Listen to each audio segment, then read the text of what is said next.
Hello all, welcome to Nimbus learning. यह है future की तैयारी powered by engineers academy. Dear students, आप सबका स्वागत है निम्बस लर्निंग के जॉब अपडेट सेक्शन में, जहां पे आपको मिलती हैं बेहतरीन जॉब अपडेट्स जो आपके फ्यूचर को करती हैं बूस्ट। सो डियर स्टूडेंट्स, आज हमारी ये जो नोटिफिकेशन होने वाला है ये किस चीज का होने वाला है, जैसा कि आप देख पा रहे हैं, Indira Gandhi Centre for Atomic Research. So यहाँ पे कौन कौन सी ब्रांच एलिजिबल है, कौन सी पोस्ट, कितनी salary, what is the selection procedure, everything will be discussed here. So stay tuned here and पूरी वीडियो को देखिएगा और यहाँ पे आपको हर एक जानकारी हम आपको देंगे। सो डियर स्टूडेंट्स, इस वीडियो को शेयर भी कीजिए ताकि आपके जूनियर सीनियर जिनको नहीं पता उन तक ये इंफॉर्मेशन पहुंचे।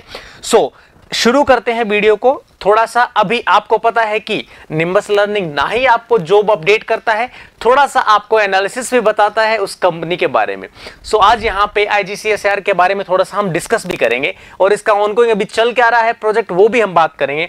सो जो IGCAR है, ये इंडिया का top second atomic research centre है आफ्टर द भाभा, ठीक है। ये जो है आपका IGCSR इस्टेब्लिश हुआ था इन 1971 under the ministry, under the department of atomic energy, okay, under the defence ministry. यहां पे बेसिकली क्या है, ये कोशिश क्या करता है, fast breeder test reactor based और unique mixed plutonium uranium carbide fuel, first of its kind in the world, and Kamini reactor, the only operation reactor in the world using uranium-233 fuel are successfully operated. So dear students, हमारे IGCSR ने कामिनी reactor एक ऐसा develop किया है जो world में सबसे पहला ऐसा रिएक्टर है जिसका यूरेनियम-233 फ्यूल यूज किया गया है। तो अभी जिन स्टूडेंट्स को पता नहीं यूरेनियम-233 क्या है और सारी की सारी चीजें हम यहाँ पे आपको डिस्कस करने वाले हैं, ठीक है। चलिए, यहां पे अभी फिलहाल जो इसका कंस्ट्रक्शन में है, जो रिएक्टर, जो प्रोटोटाइप रिएक्टर कंस्ट्रक्शन में है, फास्ट ब्रीडर टाइप जो रिएक्टर है ये अंडर कंस्ट्रक्शन है, राइट। चलिए, अब मैं आपको बताता हूं अभी जो न्यूक्लियर फ्यूल होते हैं उसके बारे में थोड़ी सी हम नॉलेज ले लेते हैं, क्योंकि आफ्टर ऑल आप एक एटॉमिक रिसर्च में जाने वाले हैं। हो सकता है बहुत सारे स्टूडेंट्स को पता है, हो सकता है बहुत सारे स्टूडेंट्स को नहीं पता है, थोड़ा सा डिस्कस करते हैं। जो नेचुरल अकरेंस में यूरेनियम प्रेजेंट होता है, दैट इज यूरेनियम-233, 35 एंड 34, ये तीन you can say form present होती है नेचुरली यूरेनियम की। And my uranium is what, uranium is your nuclear fuel, okay. So जो 238 है ये आपको 99% में आपको मिलता है और 35.7 में, और जो आपका 34 है इसका परसेंटेज बहुत कम है, दैट इज 0.05%। आपका 238 जो है, अब यहां पे कौन सा फ्यूल हमारे काम का है, that is the main concern. So 238 है, फर्टाइल आपका फ्यूल है। फर्टाइल का मतलब है, देखिए ये जो यूरेनियम है और जिस यू कैन से कि न्यूक्लियर रिएक्टर्स के अंदर या तो क्या होता है, न्यूक्लियर फ्यूजन या फ्यूजन, दो प्रकार की रिएक्शन होती है, आपको पता है। 38 अपने आप से फ्यूजन में नहीं जाता है, 38 को फ्यूजन में लाया जाता है, पहले 38 को कन्वर्ट किया जाता है, उसके बाद में हम इसको as a nuclear fuel use कर सकते हैं। 35 मेरा ऑटोमेटिकली फ्यूजन के अंदर जा सकता है, बट इसकी परसेंटेज बहुत कम है। ऐसे ही 34 तो बहुत कम परसेंटेज है। सो 238 को डायरेक्ट हम यूज नहीं कर सकते, 35 की मेरी बहुत परसेंटेज है। ये मेरे पास में थोड़े से मेन इश्यूज हैं।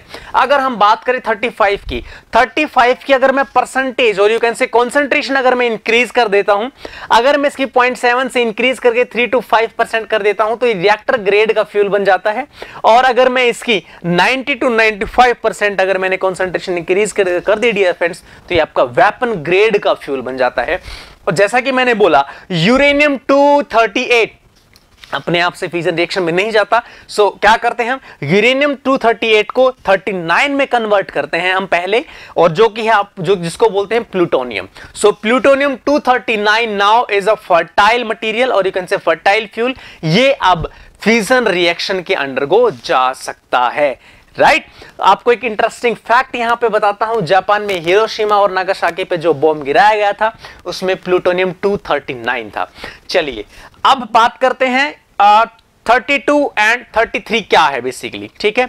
यहां पे आपने देखा होगा कि मैंने क्या बोला कि यूरेनियम-233 जो आपका फ्यूल है बेसिकली इंडिया वो यूज कर रहा है, वर्ल्ड में पहला ऐसा रिएक्टर इंडिया ने बनाया है IGCSR के द्वारा। सो ये क्या है, बेसिकली इंडिया में 232 के बहुत भंडार पाए जाते हैं। इंडिया मतलब रिच है, यूरेनियम 232 थोरियम जिसको बोलते हैं, बहुत रिच है। इसको हम कन्वर्ट करते हैं डियर फ्रेंड्स यूरेनियम 233 में, ठीक है। अब हमारे पास में जो ज्यादा फ्यूल होगा हम तो कोशिश करेंगे ना वही हम यूज करें, अदरवाइज हमें क्या करना पड़ेगा, हमें इंपोर्ट करना पड़ेगा। सो पहले हमारे पास में थोरियम के भंडार पड़े हैं, तो 32 को हम 33 में कन्वर्ट करते हैं और इसी फ्यूल को कन्वर्ट करके हम कामिनी रिएक्टर में यूज कर रहे हैं और उसका प्रोटोटाइप अंडर कंस्ट्रक्शन है। ये सारी कहानी थी यूरेनियम की।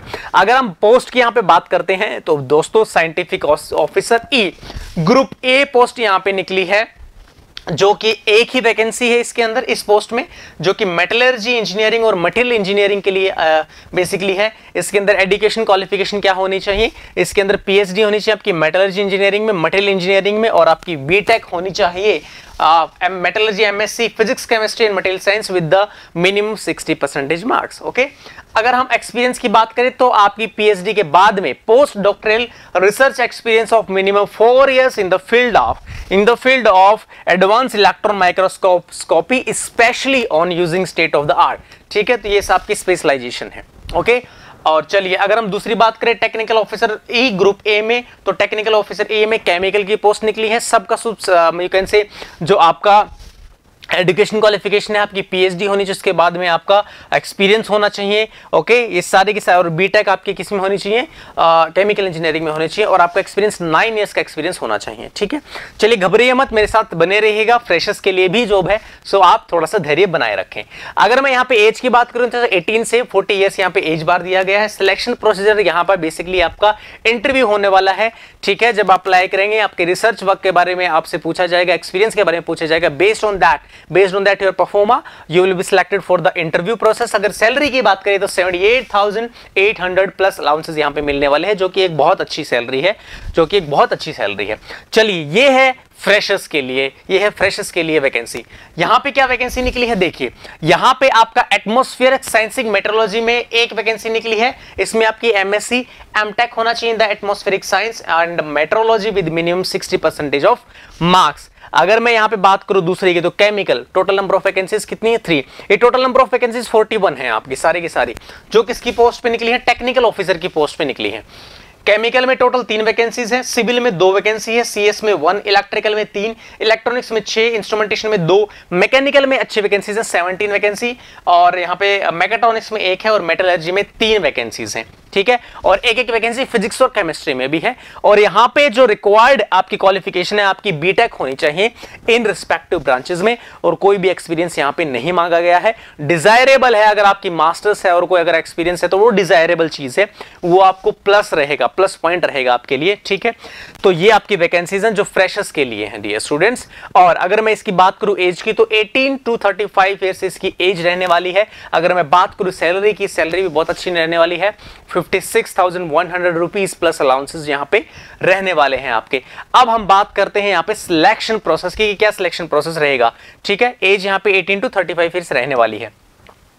सो डियर स्टूडेंट्स, यहाँ पे एज जो आपका एज है, एज जो है आपका इतना है। ठीक है, अब सिलेक्शन प्रोसीजर की हम बात करते हैं। ठीक है, सैलरी अच्छा एप्लीकेशन फीस के बारे में बता दूं, 300 रुपीज है दोनों ही केसेस के अंदर। ठीक है, तो ज्यादा पैसा आपसे नहीं लिया जा रहा है। सिलेक्शन प्रोसीजर की बात करें तो करते हैं टेक्निकल ऑफिसर के लिए। तो पहले आपका रिटन एग्जाम होगा और फिर वहां से शॉर्टलिस्ट होके आप जाएंगे इंटरव्यू पे।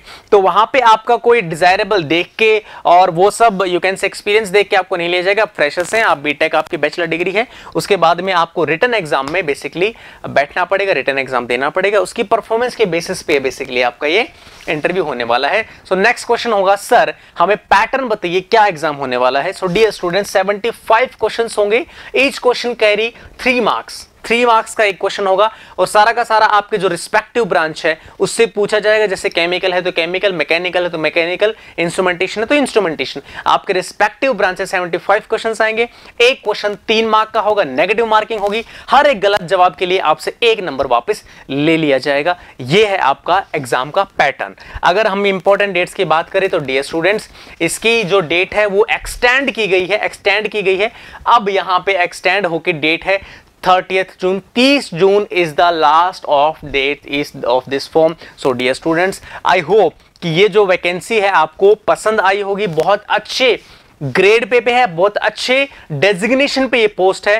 तो ज्यादा वैकेंसी जिन ब्रांचेस में नहीं है तो मैं कहूंगा कि बच्चे भरो इसको फॉर्म को जरूर अप्लाई करना है, क्योंकि इसका एक तो एप्लीकेशन फीस बहुत कम है, बट यहाँ पे डेजिग्नेशन बहुत अच्छा है। और जो स्टूडेंट्स का रिसर्च में यू कैन से इंक्लिनेशन है और वो पीएचडी भी नहीं करना चाहते हैं या बीटेक में मास्टर्स भी नहीं करना चाहते हैं, एक अच्छी जॉब भी सिक्योर करना चाहते हैं और रिसर्च में भी जाना चाहते हैं, अपनी कंट्री को सर्व करना चाहते हैं, अपने दिमाग का यूज आप अपने देश के हित के लिए यूज करना चाहते हैं, this is the very perfect vacancy for you guys. So this is it from my side. दोबारा मिलते हैं किसी नेक्स्ट वीडियो में। सो वीडियो कैसी लगी, नोटिफिकेशन कैसा लगा, कोई क्वेरी है, सब कुछ जो भी है कमेंट सेक्शन में डालिए आप, ठीक है। और तो चलिए अगली वीडियो का कीजिए इंतजार। तब तक के लिए नमस्कार, take care, stay safe, stay home. If you really like the video, please hit the like button, share the video, subscribe to our YouTube channel and press the bell icon for the latest updates. Thank you.